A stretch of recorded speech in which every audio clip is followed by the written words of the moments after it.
रात के 10 बज चुके हैं और खबर विशेष में आपका बहुत बहुत स्वागत है। आज हम बात करेंगे बिहार के दो युवा राजनेता के बारे में। एक तरफ लोक जनशक्ति पार्टी रामविलास के राष्ट्रीय अध्यक्ष व जमुई सांसद चिराग पासवान के बारे में, और दूसरे विकासशील इंसान पार्टी के सुप्रीमो व पूर्व मंत्री मुकेश सहनी के बारे में। देखिए, फिलहाल मुकेश सहनी की चर्चा पहले की जाए तो देखिए, मुकेश सहनी का निषाद आरक्षण संकल्प यात्रा पर जब से निकले हुए हैं 101 दिनों का यह यात्रा है, और मुकेश सहनी के यात्रा का आज 85 दिन पूरे हो गए हैं। इन 85 दिनों में मुकेश सहनी एक चीज में जरूर सफल हुए हैं, निषाद समाज को एकजुट करने में। निषाद समाज मुकेश सहनी के साथ अब मजबूती से खड़ा है, और मुकेश सहनी कह भी रहे हैं कि आप हमारा साथ दीजिए, आरक्षण हर हाल में लेकर रहेंगे। अब देखिए, जब 2024 के लोकसभा का चुनाव सामने है और मुकेश सहनी की चर्चा बिहार के राजनीति में खूब हो रही है, और भला हो भी क्यों ना, मुकेश सहनी के पास जो वोट बैंक है, देखिए निषाद समाज के पास एक अच्छा वोट बैंक है, और मुकेश सहनी जिधर जाएंगे यानी कि जिसके साथ गठबंधन करेंगे निषाद समाज उन्हीं के साथ जाएगा। लेकिन देखिए, मुकेश सहनी का ठिकाना अभी तक तय नहीं हुआ है कि मुकेश सहनी एनडीए में जाएंगे यानी कि भाजपा के साथ, या फिर INDIA महागठबंधन अलायंस में जाएंगे, जिसमें नीतीश कुमार की पार्टी है और लालू प्रसाद यादव की पार्टी है। लेकिन मुकेश सहनी जब खुले मंच से भाषण दे रहे हैं तो एक बात साफ तौर पर देखा जा रहा है कि मुकेश सहनी की नाराजगी कहीं ना कहीं बीजेपी से देखी जा रही है। तो इसीलिए चर्चा है कि मुकेश सहनी महागठबंधन के साथ जा सकते हैं।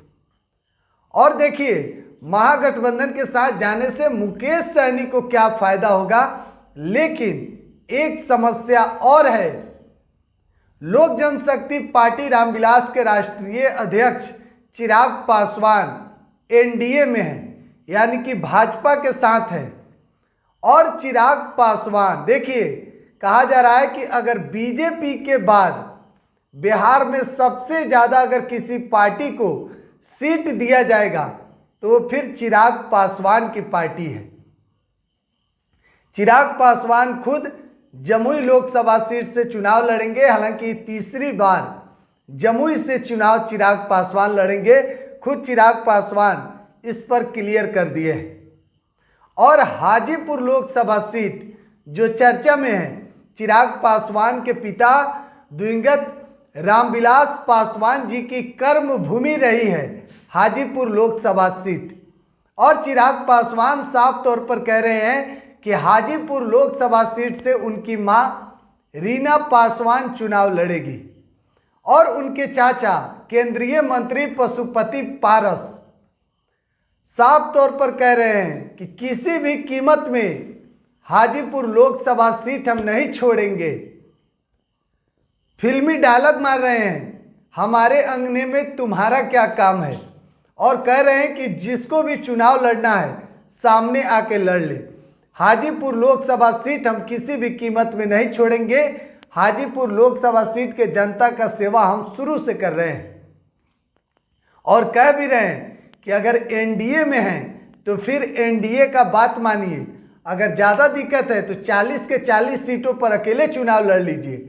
चिराग पासवान को उनके चाचा पशुपति पारस कह रहे हैं कि 40 सीटों पर अकेले चुनाव लड़ लो। देखिए, बिहार में सियासी सरगर्मियां बढ़ गई है, देश भर में लोकसभा का चुनाव है, लेकिन सबसे ज़्यादा चर्चा बिहार के राजनीति में है। बिहार में कुल 40 लोकसभा सीट है, और पिछली बार बीजेपी ने बिहार में 40 में 39 लोकसभा सीट जीती थी। लेकिन साल 2024 के यानी कि अगले साल लोकसभा चुनाव में क्या कुछ होगा। चिराग पासवान युवा नेता हैं और देखिएगा चिराग पासवान बहुत भारी पड़ने वाले हैं, यह बात महागठबंधन भी जान रही है। और मुकेश सहनी यात्रा के बाद से, जब से यात्रा पर निकले हुए हैं तब से मुकेश सहनी का जनादेश और बढ़ गया है और भी विकासशील इंसान पार्टी मजबूत हो गया है। आप क्या सोचते हैं मुकेश सहनी और चिराग पासवान के बारे में? कमेंट बॉक्स में अपनी राय जरूर दीजिएगा। बिहार 100 आप देख रहे हैं। बहुत बहुत धन्यवाद।